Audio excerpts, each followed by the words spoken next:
Tariff commission কোন মন্ত্রণালয়ের অধীন? ক. বাণিজ্য মন্ত্রণালয়, খ. অর্থ মন্ত্রণালয়, গ. পরিকল্পনা মন্ত্রণালয়, ঘ. শিল্প মন্ত্রণালয়। Bangladesh trade and tariff commission BTTC বাণিজ্য মন্ত্রণালয়ের অধীন একটি সংস্থা। কমিশন দেশীয় শিল্পের স্বার্থ সংরক্ষণ, আমদানি ও উৎপাদন পর্যায়ে শুল্কহার পর্যালোচনা, বাণিজ্য নীতি ও ট্যারিফ সংক্রান্ত গবেষণা এবং প্রয়োজন অনুযায়ী শুল্কহার হ্রাস বৃদ্ধির বিষয়ে সরকারকে সুপারিশ প্রদান করে।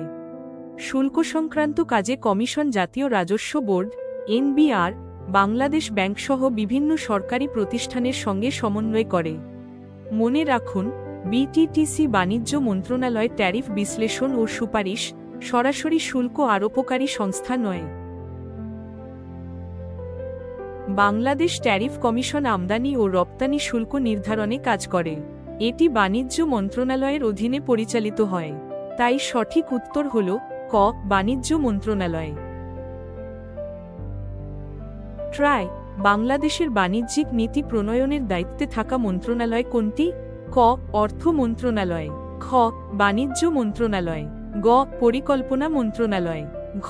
শিল্প মন্ত্রণালয়। আনসার খ. বাণিজ্য মন্ত্রণালয়। সুতরাং ট্যারিফ কমিশন বাণিজ্য মন্ত্রণালয়ের অধীন। সঠিক উত্তর ক. বাণিজ্য মন্ত্রণালয়।